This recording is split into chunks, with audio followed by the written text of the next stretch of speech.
உலகெல்லாம் பயணம் செய்தும் உண்மையை காணவில்லை. உண்மைக்காக அலைந்த நான் உன்னிடத்தில் வந்தேன் அம்மா. உறவோடு காப்பாற்றி உண்மை காட்ட வேண்டும் அம்மா.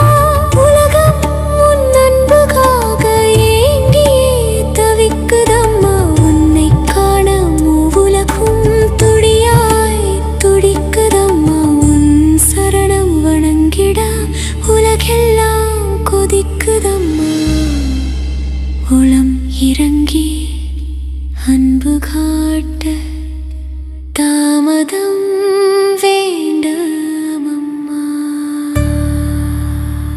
ஓம் அமிர்தேஸ்வரி நமக. ஓம் நம சிவாயா. ஸோ இன்னைக்கு நம்ம அருள்மொழிகளில் என்ன பார்க்க போகிறோம் அப்படின்னா 9வது அத்தியாயம் வந்துட்டோம். ஸோ லாஸ்ட் அத்தியாயம் நம்மளுக்கு நல்ல ஞாபகம் இருக்குது. என்ன ஞாபகம் இருக்குது? அன்பின் மூலமாக இறைவன் அடையிறது எப்படி அப்படின்னு அம்மா நம்மளுக்கு சொல்லி கொடுத்தாங்க இல்லையா? பிரேம பக்தி மூலமாக இறைவனை நம்மளால் வந்து எப்படி அடைய முடியும் அப்படின்ற ஒரு விஷயம் வந்து அம்மா சொல்லி கொடுத்தாங்க. அடுத்தது என்ன சொல்லி கொடுத்தாங்க அப்படின்னா, இல்லறவாசிகளும் ஆன்மீக வாழ்வும். இல்லறவாசிகளாலையும் அந்த ஆன்மீக வாழ்க்கையை வாழ முடியும். ஸோ அதை பற்றி வந்து அம்மா நம்மளுக்கு எக்ஸ்பிளைன் பண்ணியிருந்தாங்க. இதெல்லாம் நீங்கள் லாஸ்ட்டாக போய் போட்டு ஆடியோ போய் கேட்டிங்கன்னா உங்களுக்கு நல்லாவே தெரியும். அடுத்தது இப்போ சமைக்கிறத பற்றி, அந்த சமையல் மூலமாக அம்மா வந்து ஆன்மீகத்தை பற்றி சொல்லி கொடுத்தாங்க இல்லையா? அந்த குண்டான்றது தான் உடம்பு, ஓகேவா? அந்த நீர் அப்படின்றது தான் நம்மளுடைய மனம். நெருப்பு மூலமாக நம்ம செய்கிற தியானம் மூலமாக அந்த நீர் எப்படி எவாப்ரேட் ஆகி வெளில போதோ அந்த மாதிரி நம்ம தேவையில்லாத சிந்தனைகள் வந்து எவாப்ரேட் ஆகி நம்ம வந்து அந்த புட்டு வேகிற மாதிரி நம்ம மூலமாக நிறைய பேருக்கு நன்மை. இப்போ புட்டு வந்து நிறைய பேர் சாப்பிட முடியும் இல்லையா? அந்த மாதிரி நம்ம வந்து எல்லாருக்கும் வந்துட்டு கொடுக்குற தன்மைக்கு மாறிடுவோம். நம்மளை வந்து எல்லாருமே வந்து ஈஸியாக யூஸ் பண்ண முடியும். இப்போ வந்து நமக்காக வாழ்ந்துட்டு இருக்கோம் இல்லையா? ஸோ ஃப்யூச்சரில் வந்து நம்ம இந்த மாதிரிலாம் தியானம் பண்ணி அந்த நிலைக்கு வரும்போது நம்ம மூலமாக இந்த உலகத்துக்கே நிறைய நன்மை கிடைக்கும் அப்படின்ற மாதிரி அம்மா சொல்லியிருந்தாங்க. 8வது அத்தியாயத்தில் நம்ம இவ்வளோ விஷயங்கள் பார்த்தோம். இப்போ 9வது அத்தியாயம் என்ன பார்க்க போகிறோம் அப்படின்னா, ரிஷி கேசத்திலிருந்து ஒரு இளைஞன். இதை நான் படிச்சுட்டேன், ரொம்ப சூப்பராக இருக்குது, ரொம்ப சுவாரஸ்யமாக இருக்குது. ஓகே, என்னன்னு பார்க்கலாம். 1984 மே 2 புதன்கிழமை காலை தியானத்திற்கு பிறகு கோயிலுக்கு எதிரில் ஒரு இளைஞர் அமர்ந்திருப்பதை பிரம்மச்சாரி ஒருவர் பார்த்தார். நீண்ட தாடியும் தலைமுடியும் வளர்ந்திருந்த அவர் முகத்தில் அமைதியும் அடக்கமும் தெரிந்தது. அந்த இளைஞர் தியானத்தில் அமர்ந்திருந்த முறையாலும் ஆழ்ந்த அமைதியான தோற்றத்தாலும் பிரம்மச்சாரி மிகவும் கவரப்பட்டார். பிறகு காலை சிற்றுண்டி சாப்பிட ஆசிரமத்தின் உணவகத்திற்கு சென்றார். காலை சிற்றுண்டியை வழக்கமாக தரப்படும் அரிசி கஞ்சியை அருந்திவிட்டு மறுபடியும் வந்தார். அந்த இளைஞர் இன்னும் அங்கேயே தியானத்தில் அமர்ந்திருக்கிறார் என்பதை அறிந்தார். இப்போது அந்த இளைஞர் அங்கேயே ஆழ்ந்த தியானத்தில் இருப்பதை கண்டார். அரை மணி நேரம் கழித்து இப்போது அந்த இளைஞர் நிலையில் எந்த விதமான மாற்றமும் இல்லை. கண்கள் மட்டுமே திறந்திருந்தன. பிரம்மச்சாரி அவரிடம் சென்று காலை உணவு சாப்பிட்டீர்களா என்றார். அதாவது ஆசிரமத்தில் இருக்கக்கூடிய ஒரு பிரம்மச்சாரி என்ன பண்றாங்க, நம்ம ஆசிரமத்துக்கு புதுசா யாரோ வந்திருக்காங்களேன்னு பாக்குறாங்க. பார்த்தா அவங்க நல்ல நீட்டா தாடி வச்சிருக்காங்களாம். பார்க்கறதுக்கு ரொம்ப அமைதியா அடக்கமா ஒரு பணி உள்ள ஒருத்தவங்க மாதிரி இருந்தாங்களாம். ஸோ என்ன அவர் பண்ணிட்டு இருக்காருன்னு பார்த்தா, அவர் வந்து தியானம் பண்ணிட்டு இருக்காராம், மெடிடேஷன் பண்ணிட்டு இருக்காராம். ஸோ இவர் வந்து வியந்து பார்த்துருக்காரு. அவருடைய முகம், அந்த பாவனை எல்லாம் பார்த்துட்டு ரொம்ப இவருக்கு ஆச்சரியமா இருந்திருக்கு. அப்ப என்ன பண்ணிருக்காரு, இவர் போய் சாப்பிட்டு வரலான்னு சொல்லிட்டு இந்த பிரம்மச்சாரி போய் சாப்பிட்டுட்டு வெளில வராராம். ஸ்டில் அவர் அந்த தியானத்திலே இருக்கிறாராம்.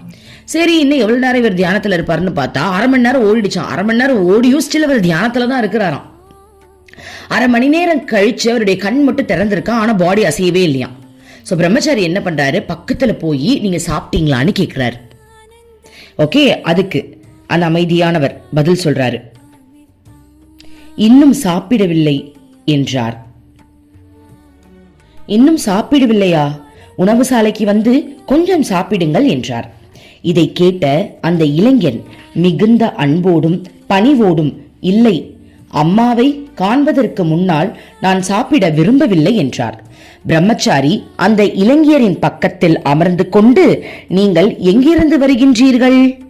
அம்மாவை பற்றி நீங்கள் எப்படி தெரிந்து கொண்டீர்கள் என்று கேட்டார். அந்த இளைஞர் ரிஷிகேசத்திலிருந்து வருவதாக கூறி அம்மாவை பற்றி தன் அனுபவத்தை பிரம்மச்சாரியிடம் பகிர்ந்து கொள்ள ஆரம்பித்தார். ஸோ பிரம்மச்சாரி கேட்குறாங்க, உங்களுக்கு அம்மாவை பற்றி எப்படி தெரியும், நீங்கள் எங்கேருந்து வந்தீங்கன்னு கேட்கும்போது அவர் தன்னுடைய எக்ஸ்பீரியன்ஸை இப்போ ஷேர் பண்ணுறாரு. என்ன சொல்கிறாருன்னு பார்ப்போம்.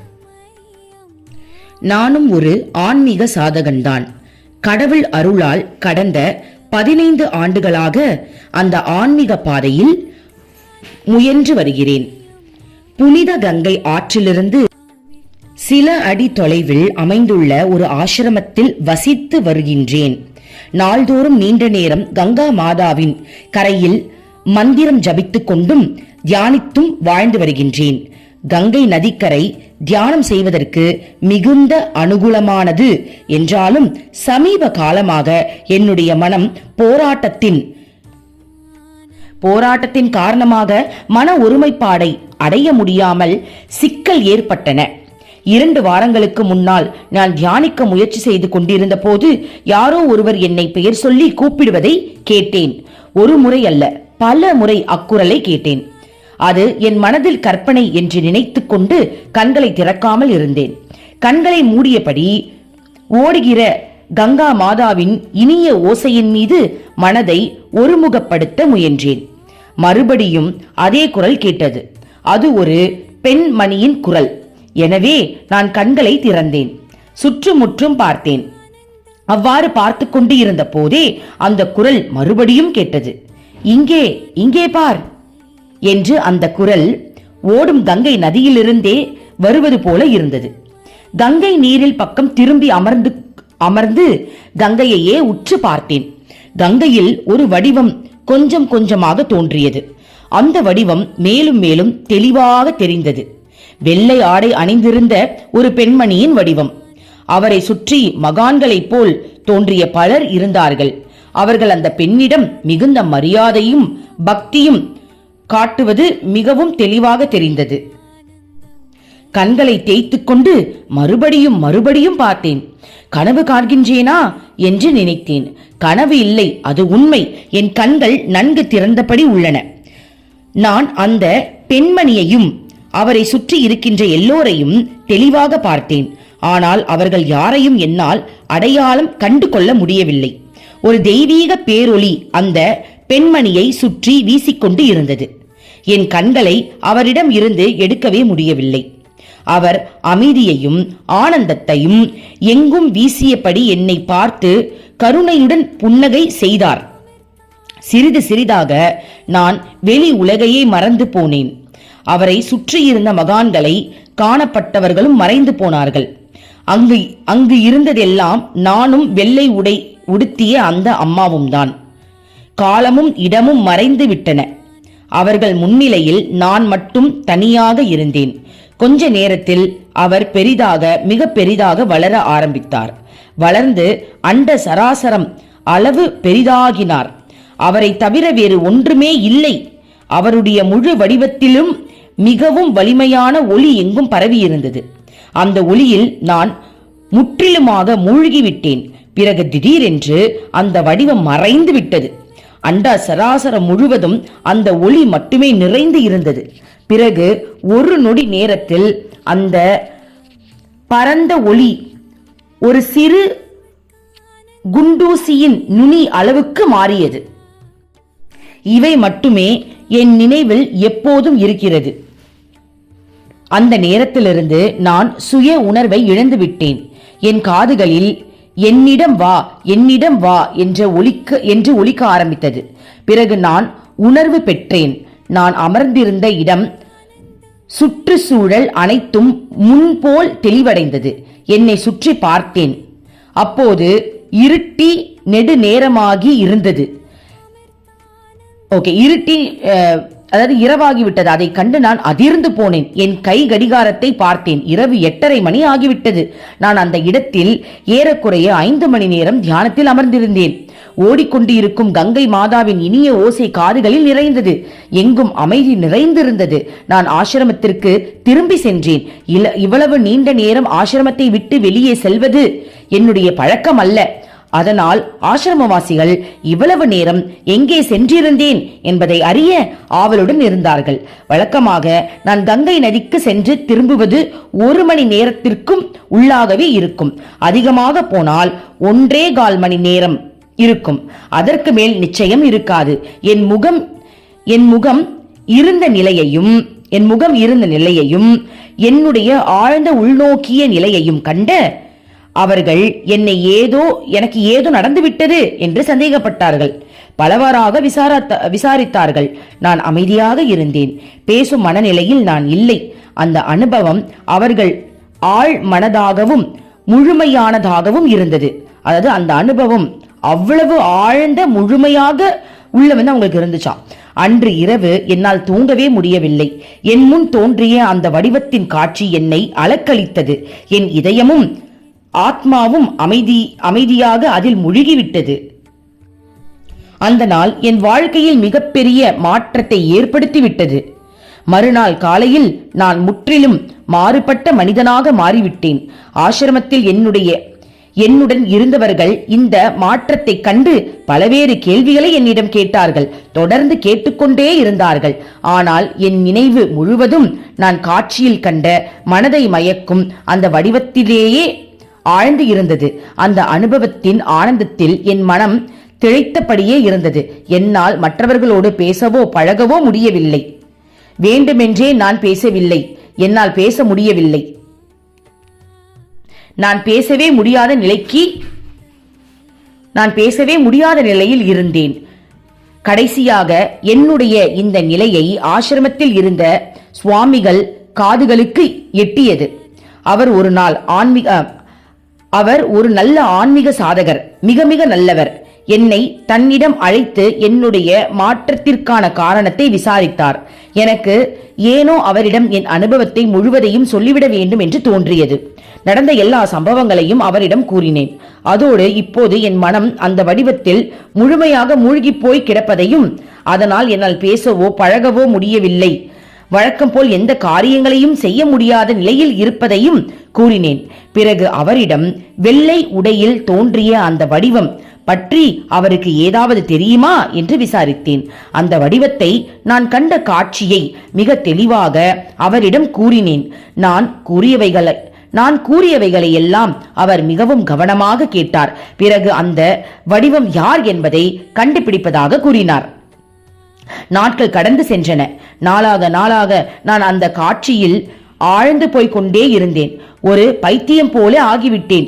யாரிடமும் பேசுவதும் இல்லை, சாப்பிடவும் முடியவில்லை, தூங்கவும் முடியவில்லை. சில நாட்களுக்கு பிறகு சுவாமி என்னை அழைத்தார்.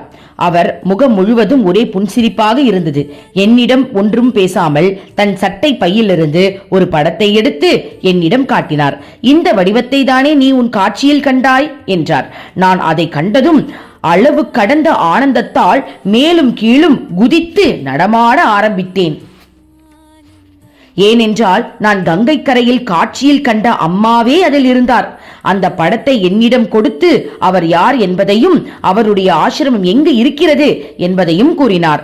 நான் என் அனுபவத்தை கூறிய போது அவர் உள் மனதில் அளவற்ற சாந்தி ஏற்பட்டதாகவும், அதனால் அந்த வடிவம் தாங்கியவர் மிகப்பெரிய மகாத்மாவாக இருப்பார் என்றும் நான் உணர்ந்ததாக அவர் கூறினார். இது அவரை காட்சியில் வந்த வடிவத்தை பற்றி விசாரிக்க தூண்டியது. இந்த விளைவாக கேரளாவில் இருந்து வந்த ரிஷிகேசத்தில் வாழ்ந்து வந்த ஒரு சுவாமியை ஒரு முறை அவர் சந்திக்க நேர்ந்தது. அந்த சுவாமியிடம் அம்மாவை பற்றி அவர் அறிந்தார். அந்த இளைஞன் ரிஷிகேச சுவாமி தந்த படத்தை பிரம்மச்சாரியிடம் காட்டினார். அது அம்மாவின் படம்.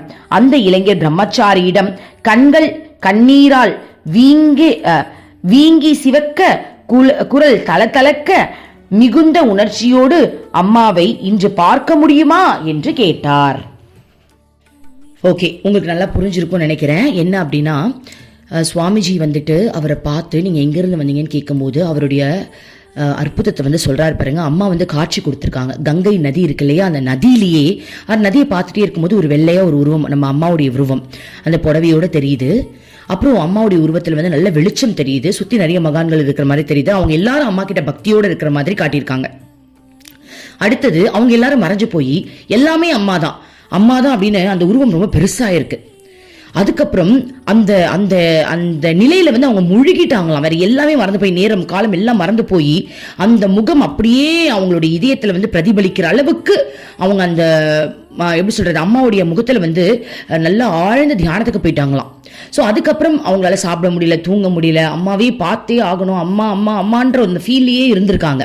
ஓகேவா, நிறைய மாற்றங்கள் அவங்களுடைய மனதில் வந்து அவ்வளோ மாற்றம். இது வந்து நம்ம எக்ஸ்பீரியன்ஸ் பண்ணியிருக்கலாம். திடீர்னு நம்மளுக்கு கடவுள் மேலே ஒரு ஃபீலிங்ஸ் வந்துடும். ஆல்ரெடி இப்போ நம்மளுக்கு கிருஷ்ணா மேலே இருக்குது, உங்களுக்கு வந்து இப்போ முருகர் மேலே இருந்திருக்கலாம், அந்த மாதிரி மற்ற கடவுள் மேலே திடீர்னு ஒரு ஃபீல் வந்துடும். அந்த ஃபீல் வந்து தாங்கவே முடியாது. அது எப்படின்னா அடைஞ்சே தீரணும், எனக்கு நீ இல்லைன்னா நான் இல்லைன்ற மாதிரி திடீர்னு அந்த பத்திக்கிட்டு வந்துடும் அந்த ஃபீல். அந்த மாதிரி அவருக்கு வந்து மிகப்பெரிய ஃபீல் வந்திருக்கு பாருங்க. ஏன்னா அவர் மிகப்பெரிய மகான் இல்லையா, சாரி மிகப்பெரிய மகான், அவங்களோட அம்மா வந்து போயிருக்காங்க இல்லையா. ஸோ இவரும் நல்லா தியானம் பண்ணியிருக்காரு, 15 வருஷமா தியானம் பண்றாரு அப்படின்னா அம்மாவுடைய காட்சி அவருக்கு எப்படி ஒரு தாக்கத்தை கொடுத்துருக்கும். ஸோ ஒரு பெரிய தாக்கத்தை கொடுத்துருக்கு. அப்போ அவர் என்ன பண்ணியிருக்காரு அப்படின்னா, அவர் கூட அந்த ஆசிரமத்தில் இருக்கக்கூடிய ஒருத்தர்கிட்ட வந்து சொல்லணும், அவங்க வந்து கேட்கும்போது சொல்லணும்னு இவருக்கு தோணி இருக்கு. ஸோ இவர் ஷேர் பண்ணியிருக்காரு. ஸோ இவர் ஷேர் பண்ண கேட்டவர் இருக்கார் இல்லையா, அவருக்கு உள்ளுணர்வுல அம்மாவை பத்தி கேட்ட உடனே ஒரு பெரிய அமைதி, அவங்க ஒரு பெரிய மகான், பிளஸ் அவங்களுக்கு வந்து உள்ளுணர்வு மூலம் இப்படிதான் அந்த உருவம் இருக்கணும்ன்ற ஒரு காட்சி உங்களுக்கு கிடைக்குதுன்னு வச்சுப்போமே. அப்ப அவர் என்ன பண்றாரு, கேரளால இருந்து ரிஷிகேஷத்துக்கு வந்திருப்பாங்க இல்லையா, அங்க இருக்கிற ஒரு சுவாமிஜி கிட்ட வந்து அம்மாவை பத்தி கேட்க, அவரு வந்து போட்டோ எடுத்து இவங்க தான் அந்த மகான்னு சொல்லி இவர்கிட்ட கொடுக்க, அதை எடுத்துட்டு வந்து இந்த சுவாமி கிட்ட இவர் கொடுக்க, இவர் பயங்கரமா குதிச்சு ஜம்ப் பண்ணி இங்கே வந்திருக்காரு. அப்போ இத சுவாமிஜி கிட்ட சொன்ன உடனே அவருக்கு அவ்வளோ ஆனந்தமா இருக்கு. நமக்கே ஒரு சர்ப்ரைசிங்கா இருக்குல்ல இவர் சொல்ற கதையை கேட்கும், ரொம்ப சூப்பரா இருக்கு. ஓகே, அடுத்தது ஸோ ரொம்ப ஏக்கத்தோட அம்மா வருவாங்களா அப்படின்னு கேட்குறாங்க. அதுக்கு பிரம்மச்சாரி அவரிடம் நிச்சயம் அவரால் இன்று அம்மாவை காண முடியும் என்றும், தம் குழந்தையை காண அவர் எப்போதும் தயாராக இருக்கிறார் என்றும் உறுதி கூறினார். மறுபடியும் அவரை காலை சிற்றுண்டி சாப்பிடுவதற்கு அழைத்தார். அதற்கு அந்த இளைஞர், சகோதரரே, நான் பல நாட்களாகவே சாப்பிடவில்லை, சாப்பிட வேண்டும் என்று உணர்வே எனக்கு இல்லை, எனக்கு பசியும் இல்லை, அம்மாவை கண்டால் போதும் என்றார். பிரம்மச்சாரி அம்மாவிடம் அந்த செய்திகளை கூற நினைத்து திரும்பிய போது அம்மா மாடிப்படியில் இருந்து இறங்கி வந்து கொண்டு இருந்தார். அதை கண்டதும் பிரம்மச்சாரி மெல்லிய குரலில், அம்மா இதோ வருகிறார் என்றார். அந்த இளைஞர் துள்ளி குதித்தார், சுற்றுமுற்றும் பார்த்தார். மழை நீரால் மட்டும் தனது தாகத்தை தீர்த்து கொள்ளும் ஒரு சாதக பறவை காலம் காலமாக கடும் தாகத்தோடு தண்ணீருக்காக காத்திருந்து வானத்திலிருந்து மழை துளி விழுவதை கண்டதும் அதை பருக பறந்து செல்லுவது போல அம்மாவிடம் ஓடி சென்று அவர் முன் நெஞ்சானுக்கிடையாக விழுந்தார். அம்மா மிகுந்த அன்போடு அவரை தூக்கினார். அவருடைய கைகளை பிடித்துக் கொண்டு மறுபடியும் கோயில் வரண்டாவிற்கு அவரை அழைத்து வந்தார். அம்மா அவருடைய முதுகை அன்போடு வருடியும் அவர் மார்பை தடவியும் கொடுத்து தன்னுடைய அளவற்ற அன்பை அந்த இளைஞரிடம் காட்டிய போது அவர் சிறிய குழந்தையைப் போல் தேம்பி தேம்பி அழுதார். அவருடைய கண்ணீரை துடைத்து அவருடைய தலையை தன் தோளில் சாய்த்து கொண்டு அம்மா அவரை தேற்றினார். மகனே, இப்போது எதற்காக அழுகிறாய்? நீதான் அம்மாவிடம் வந்துவிட்டாயே. மகனே, அழாதே, உன் அம்மா இங்கே இருக்கிறேன் என்றார். அம்மாவின் இந்த கனிவும் அன்பும் கலந்த இனிய வார்த்தைகளை அவரை சாந்தப்படுத்தின. சிறிது சிறிதாக அவர் தன் உணர்ச்சி பெருக்கை கட்டுப்படுத்தி கொண்டார். சற்று நேரத்திற்குள் அந்த இளைஞர் அமைதி அடைந்தார். அம்மா அவர் மட்டுமே புரிந்து கொள்ளும் சில விஷயங்களை கூற ஆரம்பித்தார். மகனே, அம்மா உன் மனதை தொந்தரவு செய்து கொண்டிருக்கிற அந்த விஷயத்தில் நீ இறக்குவதை விரும்பவில்லை. அதாவது என்ன சொல்றாங்கன்னா, அவங்களுக்கு தெரிஞ்ச விஷயத்தை பத்தி அம்மா பேசுறாங்களாம். அவருக்குள்ள ஏதோ ஒரு விஷயம் வந்து ரொம்ப அவரை தொந்தரவு படுத்துதான். அதுக்கு அம்மா சொல்றாங்க, அந்த விஷயத்தில் நீ இறக்குவதை, அதாவது நீ ஏதோ ஒரு விஷயத்த நினைச்சு இறந்துகிட்டு இருக்க, எனக்கு அது பிடிக்கல, நான் அதை விரும்பல அப்படின்னு சொல்றாங்க பாருங்க. அந்த விஷயம் என்ன என்பதை புரிந்து கொண்டாயா? அந்த இளைஞர் ஆச்சரியத்தோடு அம்மாவின் முகத்தை பார்த்து தலையை ஆட்டிக்கொண்டே, ஆமாம் அம்மா, நான் புரிந்து கொண்டேன் என்றார். அம்மா தொடர்ந்து கூறினார், அம்மா உன் வைராகியத்தையும் உறுதியையும் கூர்மைப்படுத்த விரும்பினேன். மேலும் அத்தகைய அனுபவம் உன் நம்பிக்கையையும் பக்தியையும் ஆழப்படுத்தும் என்றும் அந்த நினைவிலிருந்து முற்றிலுமாக நீ விடுபட உதவும் என்றும் நினைத்தேன். மகனே, அந்த காட்சியை நீ பெறாமல் இருந்திருந்தால் உன் தலை விதியே வேறாக இருந்திருக்கும். இந்த உலகத்தில் எங்கே இருந்தாலும் சரி, உண்மையான சாதகர்கள் தங்களுடைய பாதையிலிருந்து வழி தவறி போகக்கூடாது. அம்மாவிற்கு நீ உண்மையான சாதகன் என்பது தெரியும். அதனால் நீ வழி தவறி போய் தடுமாறி நாசமடைவதை விரும்பவில்லை. நீ கண்ட அந்த காட்சி உனக்குள் பக்தி உணர்வை எழுப்புவதற்காக ஆகும். அது கடவுளை காண தூண்டுகின்ற உன் தாகத்தை மிகவும் அதிகரிக்க செய்யும், ஆழப்படுத்தும். அம்மா மறுபடியும் சொல்கின்றேன், ஒரு உண்மையான சாதகன் நாசமடையவே கூடாது. மகனே, அம்மா எந்த விஷயத்தை பற்றி சொல்கிறேன் என்று புரிகிறதா? அம்மா எந்த விஷயத்தான் சொல்றீங்க? சுவாரஸ்யமா இருக்குமா கேட்க. அம்மா சொல்றாங்க பாருங்க, அவருக்குள்ள ஏதோ ஒரு எண்ணம் ஓடி இருக்க போல் இருக்கு. அந்த எண்ணத்தை விட அதிகமான எண்ணம் தரக்கூடிய ஒரு விஷயத்தை தான் அம்மா பண்ணியிருக்காங்க. அம்மா ஏன் அவ்வளோ பெரிய காட்சிலாம் அவங்க கொடுத்துருக்காங்க அப்படின்னா, அப்படிலாம் கொடுத்தா அவங்க டிஸ்டர்பன்ஸ் ஆயிருக்காங்க இல்லையா, அந்த விஷயத்துல இருந்து அவங்களுக்கு ஈர்ப்பு அம்மா மேல வந்துடும். ஓகேவா? நான் கூட இப்போ பதில் கிருஷ்ணா கிட்ட சொல்வேன், அம்மா எனக்கு கிருஷ்ணா மேலே ஃபீலிங்ஸ் கொடுத்துக்கிட்டே இருமா, அப்போதான் வீட்டு பிரச்சனை நம்மளுக்கு கண்ணிலேயே தெரிய மாட்டேங்குது. ஸோ அது ஆக்சுவலி அம்மா அப்படிதான் கொடுக்குறாங்க போல. யாருக்காவது அம்மா அதிகமாக ஃபீலிங்ஸை அள்ளி கொடுக்குறாங்க அப்படின்னா அவங்க ஏதோ ஒரு விஷயத்துல போய் மாட்டிக்க கூடாது, இதெல்லாம் கொடுத்தாதான் இந்த சைடு இவங்க இருப்பாங்கன்றதுக்காகவே அதை கொடுக்குறாங்க போல் இருக்கு. அது நல்லது. அதுக்கு பிரச்சனை வருது எவ்வளோ பெட்டர். நான் கூட அதை நினைச்சுப்பேன், அம்மா அப்போ நம்மளுக்கு பிரச்சனை வந்துகிட்டே இருக்கட்டும், அப்பதான் அம்மா நிறைய ஃபீலிங்ஸ் கொடுத்துட்டே இருப்பா போல் இருக்கு. ஏன்னா நமக்கு தேவை கடவுள் மேல ஃபீலிங்ஸ். இந்த உணர்வு யாருக்கு கிடைக்குது? எவ்வளவு பெரிய பாக்கியம். ஓகே, அப்போ நம்ம துன்பத்துல இருக்கும் போதுதான் அந்த ஃபீலிங்ஸ் அவங்க கொடுத்து வெளில கொண்டு வராங்க அப்படின்னா அதுக்கு துன்பத்துல இருந்துட்டே இருக்கலாமே. குந்தி தேவி மாதிரி எப்பவுமே நம்ம துன்பத்திலே இருந்துட்டு இருந்தா கிருஷ்ணர் ஜாலியா ஜல்சா பண்ணிக்கிட்டே இருப்பாரு போலயே. எனக்கு கூட ஃபீல் ஆயிட்டே இருக்கும், பேசாம நிறைய ப்ராப்ளம்ல இருக்கிறதே பெட்டர் போல் இருக்கு. ஏன்னா நம்ம நிம்மதியே கடவுள் உணர்வுல வாழ்ந்துகிட்டே இருக்கலாம் இல்லையா? ஓகே, அடுத்தது பார்ப்போம். அம்மா மறுபடியும் சொல்கின்றேன், ஒரு உண்மையான சாதகன் நாசமடையவே கூடாது. மகனே, அம்மா எந்த விஷயத்தை பற்றி சொல்கிறேன் என்று புரிகிறதா? இளைஞர் மிகுந்த ஆச்சரியத்தோடு அம்மாவின் முகத்தையே உற்று பார்த்து கொண்டு இருந்தார். அவரால் பேசவே முடியவில்லை. அதனால் அம்மா சொல்வதற்கெல்லாம் தலையை ஆட்டியபடி அவை அனைத்தும் உண்மை என்பதை தெரிவித்தார். சுற்றி இருந்தவர்கள் அம்மா கூறுகின்ற அந்த விஷயம் என்ன என்பது தெரியாமல் வியப்பில் ஆழ்ந்தனர். அந்த இளைஞர் மறுபடியும் ஒரு குழந்தையைப் போல் அழ ஆரம்பித்தார். கண்ணீருக்கிடையே அவர் பேசினார். என் காட்சியில் வந்தது நீங்கள்தான் என்பது எனக்கு தெளிவாக புரிந்துவிட்டது. நீங்கள் என்னை நான் விழ இருந்த ஒரு பெரிய படுகுழியிலிருந்து காப்பாற்ற வந்தீர்கள். அம்மா, அத்தகைய ஓர் ஆச்சரியமான காட்சியை நீங்கள் எதற்காக தந்தீர்கள் என்பது எனக்கு இப்போது புரிகிறது. நீங்கள் என் மனதை மாற்ற விரும்பியிருக்கின்றீர்கள். என் வாழ்க்கையில் ஒரு மாற்றத்தை உருவாக்க விரும்பியிருக்கின்றீர்கள். நான் தங்களது அந்த காட்சியை பெற்றிருக்காவிட்டால் என் முடிவை மாற்றியிருக்கவே மாட்டேன். அம்மா, என்னை நீங்கள் காப்பாற்றி விட்டீர்கள். மாயையால் பிடிக்கப்பட்ட நாசமாக போக போற இந்த என் வாழ்க்கையை காப்பாற்றினீர்கள். ஆமாம் அம்மா, நீங்கள் சொல்லியது சரி. நீங்கள் எனக்கு எல்லாவற்றையும் உணர்த்தி விட்டீர்கள். இந்த காட்சியை பார்த்து கொண்டிருந்த ஆசிரமவாசிகள் யாருக்கும் அம்மா பேசிய விஷயம் புரியவே இல்லை. அதை அறிந்து கொள்ள மிகவும் ஆர்வமாக இருந்தனர். ஆனால் அப்போது அம்மாவோ அந்த இளைஞரோ அது பற்றி எதுவும் சொல்லவில்லை. ஆனால் அந்த இளைஞர் ஆசிரமத்திலிருந்து விடை பெற்று புறப்பட இருந்தபோது தான் முதலில் கண்ட பிரம்மச்சாரியிடம் அம்மாவின் தரிசனத்தை பெறுவதற்கு முன்னால் என் வாழ்க்கையில் ஒரு பகுதியை சொல்ல விரும்பவில்லை. ஆனால் அது உண்மையான ஆத்ம சாதகர் அனைவருக்கும் நன்மையை செய்கின்ற சிறந்த ஒரு அனுபவ பாடமாக இருக்கும் என்பதாலும் லட்சியத்தை அடைவதில் அவர்கள் மிகுந்த உண்மையோடு இருந்தால் குருவின் காக்கும் சக்தி எப்போதும் அவர்கள் கூடவே இருக்கும் என்ற உண்மையை தெரிந்து கொள்ள வைக்கும் என்பதாலும் இப்போது சொல்கின்றேன் என்று தமது அனுபவத்தை சொல்ல ஆரம்பித்தார். ஓகே, என்ன நம்மளுக்கு இப்ப சுவாரஸ்யமா இருக்கு. ஸோ உங்களுக்கு புரிஞ்சிருச்சு இல்லையா? அதாவது அம்மாவை பார்த்த உடனே அம்மா சொல்றாங்க, என்னுடைய குழந்தை நாசமா போறதுக்கு நான் விடவே மாட்டேன்.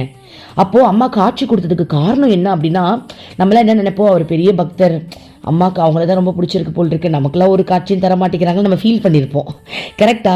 அப்போ அம்மா ஒருத்தவங்களுக்கு ஸ்பெஷலாக ஒரு ட்ரீட்மெண்ட் கொடுக்குறாங்க அப்படின்னா ஆபத்துலேருந்து அவங்களை காப்பாற்றுறாங்க, இல்லை ஏதாவது சில விஷயங்களை வந்து அவங்களை சொல்லி வைக்கிறாங்க, இல்லை அவங்களை கருவியாக பயன்படுத்த போகிறாங்க, இந்த மாதிரி ஏதாவது இருக்கும் பாருங்க.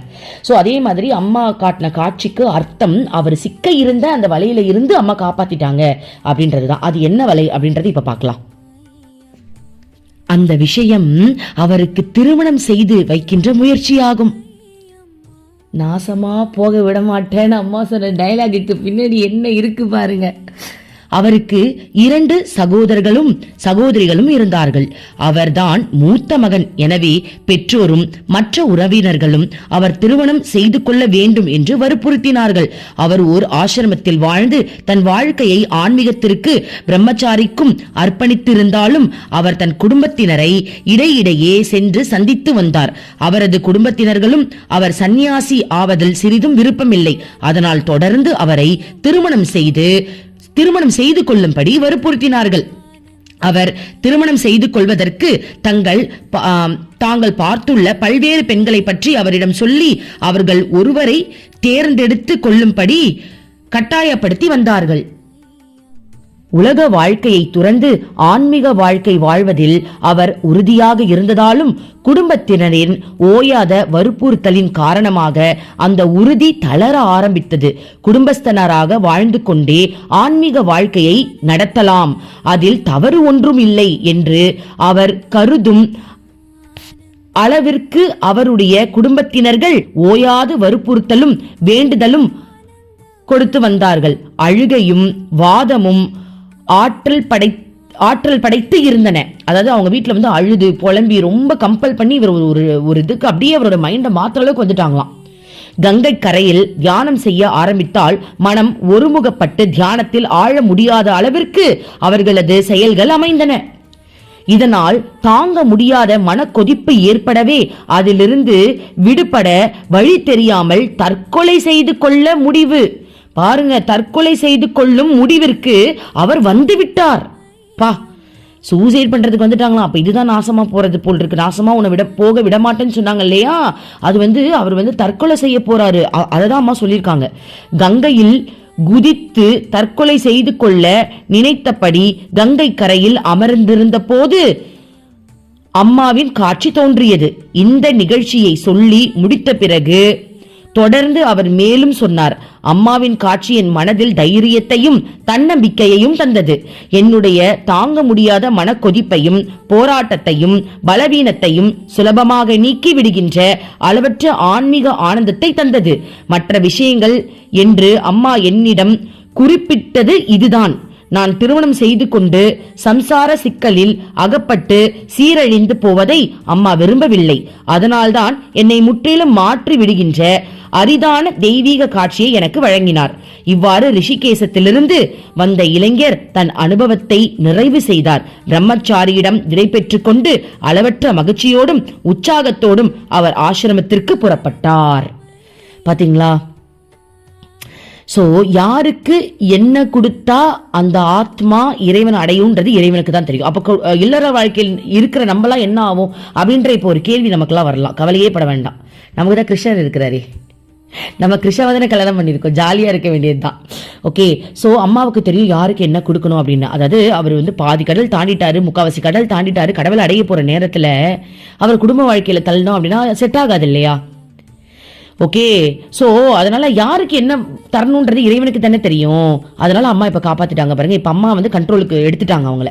சோ இப்ப அவங்க குடும்ப சூழ்நிலைகளை வந்து அம்மா கண்டிப்பா சரி செஞ்சிருவாங்க. சோ அதுதான் இப்ப இந்த அத்தியாயத்துல நம்ம ரொம்ப அழகா சுவாரஸ்யமான சம்பவங்களை பார்த்தோம் இல்லையா? நாளைக்கு குருவின் இயல்பு அப்படின்ற டாபிக்ல பார்க்கலாம். ஓம் அமிர்தேஸ்வர நமः. ஓம் நம சிவாய. மனமே உனக்கு சொந்தம், ஒருவரும் இல்லை என்ற உண்மையை ஒரு நாளும் நீ மறந்திடாதே.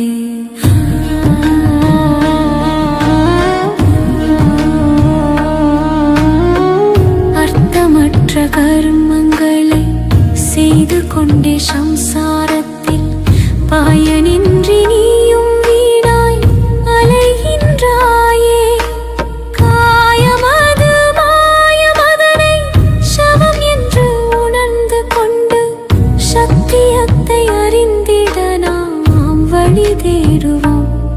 உண்மையில்லா உலகினை நிஜமென்று எண்ணிடாதே மெய்ப்பொருளாம் அந்த சக்தி என்றும் ஒன்று